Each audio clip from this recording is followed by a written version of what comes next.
आखिरकार ईरान ने कह ही दिया कि ये जो पाकिस्तान है ना, ये कुत्ते की दुम है। ये हमारे दोस्त जरूर हैं कहने के लिए, ये हमें दोस्त जरूर कहते हैं, लेकिन ये हमें धोखा दे देंगे, धोखा दे रहे हैं।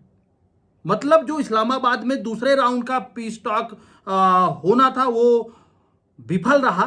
मतलब 24 घंटे में 2 बार ईरान के विदेश मंत्री और उनका प्रतिनिधि मंडल जो है इस्लामाबाद आया, फिर ओमान गया, फिर इस्लामाबाद आया। उन्होंने अपने प्रस्ताव को जो है पाकिस्तान के आसिर मुनीर और प्रधानमंत्री को सौंप दिया। उन्होंने कहा ये मेरा प्रस्ताव है, अगर इस बात पे अमेरिका जो है मानने के लिए तैयार है तभी हम आगे बात करें। उन्होंने इस बात को भी मास्को जाकर के, उसके बाद वो मास्को चले गए और मास्को जाकर के इस बात को उन्होंने क्लियर कर दिया कि पाकिस्तान एक बहुत वीक मध्यस्थ है। पाकिस्तान की जो भूमिका है मध्यस्थता में वो जो है बायस्ड है, क्योंकि दोस्त हमें हमारे जरूर हैं, वो कहते हैं कि हम उनके दोस्त हैं, वो हमारे दोस्त हैं, लेकिन जब भी पाकिस्तान मध्यस्थता करता है तो वो वाशिंगटन की बातें करता है, अमेरिका के फेवर की बातें करता है। तो इस तरह से मध्यस्थता नहीं हो सकती है। तो देखो भैया, जो बात हम पहले कह रहे थे कि ये दलाल हैं, इनको पैसा चाहिए। पाकिस्तान के पास ना तो वो औकात है, ना तो बिसात है कि दो देश के बीच में बैठ के ये मध्यस्थता कर पाए। मध्यस्थता कौन करता है भाई? मंडौली वो करता है जो दोनों को बैठा के समझा पाए। पाकिस्तान की औकात नहीं है कि मध्यस्थता करे। यही बात आखिरकार हो गई। मैंने पहले भी कहा था कि पाकिस्तान की इस मैटर में, ये जो पीस टॉक हो रहा है, इस मैटर में एक तरफा बेइज्जती होगी, और पहले भी पाकिस्तान की बेइज्जती होती रही है। मतलब कुत्ता पाल के रखा है अमेरिका ने, पट्टा पहना दिया, बोलता है चलो ठीक है मेरे बारे में तुम बात करते रहो, वाह वाह ट्रंप करते रहो, जिंदाबाद अमेरिका बोलते रहो, बस।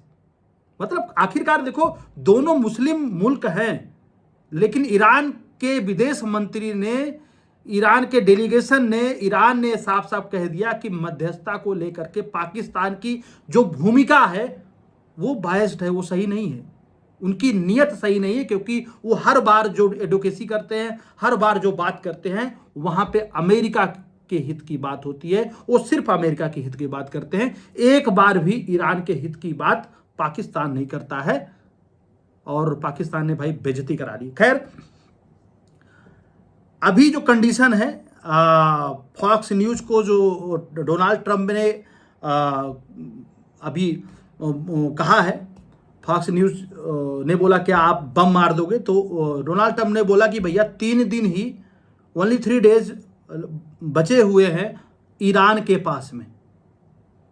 तो फॉक्स न्यूज ने पूछा भैया बम मार दोगे क्या करोगे? उन्होंने बोला नहीं, बम नहीं मारेंगे। उनका पाइप, उनके पास में स्टोरेज क्षमता खत्म हो रही है, स्टोरेज क्षमता जो तेल की है खत्म हो रही, सप्लाई बाहर नहीं हो पा रही है, क्योंकि अमेरिका के 38 वारशिप से नाकाबंदी कर दी गई है, सेकेंड ब्लॉकेट कर दिया गया है, कई दिन हो गए उसके। 15 रिफ्यूलिंग जो है टैंकर, जो है रिफ्यूलिंग प्लेन भी तेल अवीव में आ गए हैं। उनकी बड़ी जो है एक विशाल नेवी की सेना वहां पे खड़ी है। तो एक भी बूंद तेल जो है हार्मुज रूस से जो है ईरान का नहीं जा रहा है। तो 3 दिन ही बचे हैं जब उनकी स्टोरेज क्षमता बिल्कुल शून्य हो जाएगी, मतलब फुल हो जाएगी, और उसके बाद में उनके पाइपलाइन पे प्रेशर बढ़ेगा और ब्लास्ट हो जाएगा। हमें कुछ नहीं करना पड़ेगा और ईरान आ करके मुझसे बातें करेगा। और ईरान दूसरी तरफ कह रहा है कि ऐसा कुछ नहीं है, अभी तो हमने अपनी फुल कैपेसिटी का यूज किया ही नहीं है, और ऐसा नहीं है कि ईरान जो है तेल की सप्लाई नहीं कर रहा है। अगर ईरान तेल की सप्लाई नहीं करेगा तो पूरा ग्लोबल ऑर्डर बिगड़ जाएगा, दुनिया में महंगाई हो जाएगी, खाने पीने के लाले पड़ जाएंगे। तो ईरान सप्लाई कर रहा है। उनके विदेश मंत्री ने ट्वीट किया, उनके संसद के स्पीकर गालिब बाफ ने ट्वीट करके बोला है।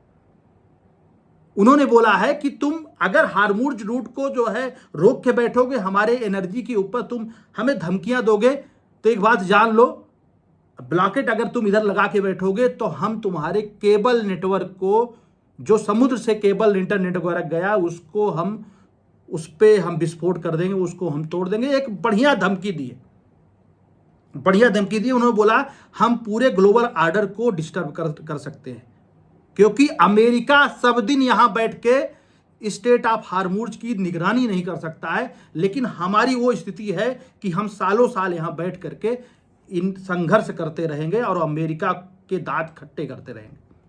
ये ईरान का साफ साफ संदेश है। अभी जरा सोचो जियो पॉलिटिक्स में होता क्या है कि अभी तक सीज फायर की बात हो रही थी, ईरान की प्रतिनिधिमंडल 2 बार जो है पाकिस्तान, पहले पाकिस्तान है ईरान से, तेहरान से, पाकिस्तान, इस्लामाबाद से वो लोग ओमान गए बात करने के लिए, हार्मुज रूट के ऊपर बात करने के लिए, स्टेट ऑफ हार्मुज पे। उसके बाद फिर पाकिस्तान है, उन्होंने अपनी जो है अपनी शर्तें पाकिस्तान को हैंड ओवर करके चले गए मास्को। भाई साहब रूस गए हैं, रूस पे जाकर के उन्होंने 3 चीजें क्लियर करी हैं। उन्होंने पहला बात ये बोला है कि कोई भी डायरेक्ट कॉल ईरान अमेरिका को नहीं करेगा।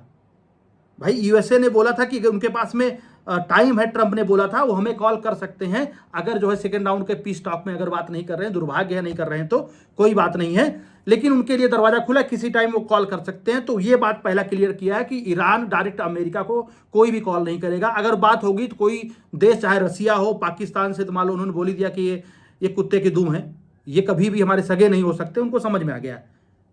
दूसरा देश कोई इस मुद्दे पे बात कर सकता है, चाइना हो या फिर रूस हो या कोई देश हो, लेकिन डायरेक्ट ईरान बात नहीं करेगा। और इस विषय पे ट्रंप ने भी माना है चाइना को लेकर के। चाइना, फॉक्स न्यूज से इंटरव्यू देते हुए ट्रंप ने बोला कि चाइना जो है साथ दे रहा है ईरान का, वो हथियारों से, हर चीज से। और चाइना ने भी अपनी चीजें, अपनी जो है इस जो है अपने रुख को क्लियर किया है कि चाइना जो है अपनी रणनीति और ईरान की संप्रभुता के साथ में कोई खिलवाड़ हो ये नहीं चाहता है। ये चाइना का रुख है। और ट्रंप बोल रहे हैं कि भैया देखो ऐसा है कि चाइना तो ईरान का साथ दे रहा है। फॉक्स न्यूज को उन्होंने क्लियर बोला कि वो साथ दे रहा है, वैसे साथ दे रहा है जैसे अमेरिका साथ दे रहा था यूक्रेन का। तो उनको समझ में आ गई कि बात बहुत आगे निकल चुकी है। तो पहला चीज ईरान ने जो बोला मास्को जाकर के कि डायरेक्ट कॉल नहीं करेगा ईरान। दूसरा, उसी में जो है रणनीति क्लियर है कि चाइना साथ दे रहा है और रूस रहा बात रूस के साथ देने की, वार में शामिल होने की, तो रूस ने अपना रुख बिल्कुल क्लियर किया है। अगर बात मध्यस्थता की होगी, सीज फायर पे बात करने की होगी तो हम करेंगे, लेकिन डायरेक्ट युद्ध में हम शामिल नहीं होंगे, क्योंकि रूस को जिस हिसाब से छूट मिल गई है अमेरिका से, उनका तेल बिक रहा है, बहुत सारी चीजें हो रहा है, तो रूस इसमें इंटरफेयर डायरेक्ट नहीं करने वाला है। इनडायरेक्ट तरीके से जो भी हेल्प होगा वो करेगा। लेकिन हाँ, चाइना और रूस किस तरीके से टैकल करना है अमेरिका को, इसके लिए बिल्कुल वो लोग अपनी रणनीति तैयार कर रहे हैं।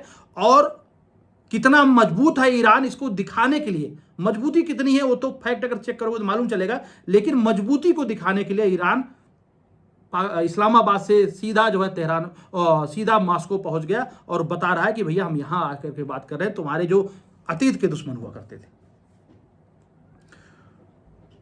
परमाणु हार्मुज रूट को लेकर के अभी कोई भी चीज क्लियर नहीं है, ये बात ईरान ने बोल दी। तीसरी बात उन्होंने बोली, मध्यस्थता पर उन्होंने सवाल उठाया कि जो भैया मध्यस्थता चल रही है वह काफी कमजोर मध्यस्थता है, हमें जो है पाकिस्तान के इंटेंशन पे शक है। ये सब दिन जब भी बात करते हैं ये बात तो सिर्फ अमेरिका के फायदे की करते हैं, हमारे फायदे की बात नहीं करते हैं। तो ये 2-3 चीजें उन्होंने क्लियर कर दिया है। और इब्राहिम रजई जो हैं ईरान के राष्ट्रीय सुरक्षा रणनीति के प्रवक्ता के सदस्य हैं, मतलब रणनीति के प्रवक्ता हैं, इन्होंने क्लियर कहा कि पाकिस्तान हमारा सगा नहीं है, पाकिस्तान जो है की भूमिका यहाँ पे संदिग्ध है। जो सीज फायर की बात चल रही थी, तो आप जरा सोचिए जिस हिसाब से यहाँ पे अलग अलग चीजें आ रही हैं कि वहां जाकर के ईरान का यही कहना है अगर मध्यस्थता होगी, बात होती है तो पहले हमारा जो शर्त है उसमें बिना किसी शर्त जो है अमेरिका को ये युद्ध विराम, टोटल युद्ध विराम की घोषणा करनी होगी। जो रीजनल लेवल पे भी चल रहा है, जो अलग अलग जगह पे चल रहा है, टोटल युद्ध विराम करे। और जो 38 युद्धपोत अमेरिका के स्टेट ऑफ हार्मुज पे आए हैं उसको पहले वहां से हटा ले, फिर हम जो है स्टेट ऑफ हार्मुज को लेकर के हम बात करेंगे, हम भी वहां पे ब्लॉकेट खोल देंगे। लेकिन फिर भी इसकी जो कुंजी रहेगी, इस पे जो अधिकार रहेगा वो ईरान का रहेगा, मतलब यही है कि ईरान जो है अभी भी कह रहा है कि भैया हम टोल टैक्स लेंगे, लेकिन उन्होंने कहा कि जो रसिया का वेसेल होगा उस पर हम कोई भी टैक्स नहीं लेंगे। तो जरा सोचिए कि आज और हाँ, उसके बाद में इन्होंने ये भी बोला कि जो भी डीलिंग होगी वो युआन में होगी, वो हम डॉलर में कोई भी डील नहीं करेंगे। इसके बाद ही ये 2-3 शर्तें जब पूरी होगी तभी हम बात जो है परमाणु पे करेंगे, परमाणु इरेज जो मटेरियल है उस पे करेंगे, उसका क्या करना है। अगर ये सारी शर्तें पूरी होगी तभी हम बात करेंगे, अदरवाइज हम बात करने के लिए तैयार नहीं है। उन्होंने बता दिया कि जो भी कुछ होगा हमारे साथ में, ईरान के साथ में ईरान की जनता खड़ी है और कोई कंप्रोमाइज नहीं होने वाला है। मुस्तफा खमेनी ने कहा है जो हमारी मांगे हैं उससे इतर एक भी चीज मानी नहीं जाएगी। अगर इस बात को बिना शर्त अमेरिका मानता है तब हम बात करने के लिए तैयार हैं, अदरवाइज जो है हम अभी बात करने के लिए तैयार नहीं है। आपको जो करना है वो कर लो। भाई साहब जरा सोचिए यार, इस तरह की जो है, जो एक संशय वाली जो है स्थिति बनी हुई है, उसमें अलग अलग देशों का अलग अलग रुख है। भाई मिडिल ईस्ट चाहता है कि सीज फायर हो जाए, भाई कम से कम उनका व्यापार शुरू हो जाए। रसिया और चाइना का यह रुख है कि भैया कुछ भी हो हमको एक तरफ होकर के अमेरिका को घेरना है। ईरान का कहना है कि अगर आप सीज फायर करोगे तभी हम जो है, अगर आप वहां से सारी जो है अपने युद्धपोत हटा लोगे, आप ब्लॉकेट खोलोगे, तभी हम सीज फायर की आगे बातें करेंगे। अगर सीज फायर नहीं होगा तो भाई साहब छोटे छोटे देशों में एनर्जी संकट और लंबे समय तक की मंदी आएगी, खाना और ये सारी ट्रांसपोर्टेशन बहुत महंगा हो जाएगा, जो लोगों के पहुंच से बाहर हो जाएगा। इजराइल का जो रुख है, इजराइल का रुख है कि भाई साहब वार होना चाहिए। तो ये बहुत सारी चीजें हैं। अभी भी सीज फायर को लेकर कोई क्लियर बात नहीं आई है। अमेरिका का कहना है कि इनका जो है स्टोरेज फुल हो गया, बहुत जल्दी इनकी पाइपलाइन फट जाएगी, ब्लास्ट हो जाएगा, और वहीं पर उसका विरोध करते हुए, उस पर जवाब देते हुए गालिब आप बोलते हैं कि ऐसा कुछ नहीं है, अभी तो हमने कुछ किया ही नहीं है, अभी तो हम आपका बहुत कुछ कर सकते हैं और हमारे पास में रही सप्लाई की, हमारी सप्लाई चल रही है, हम बहुत देशों को जो है सप्लाई दे रहे हैं। हार्मुज रूट ही कोई अकेला हमारा जो है संसाधन नहीं था जहां से हम सप्लाई करते थे। खैर, इस विषय पे आपको क्या कहना है भाई साहब, आप लोग कमेंट करके जरूर बताएं। इसका वीडियो कंप्लीट करते हैं। जय हिंद, जय भारत।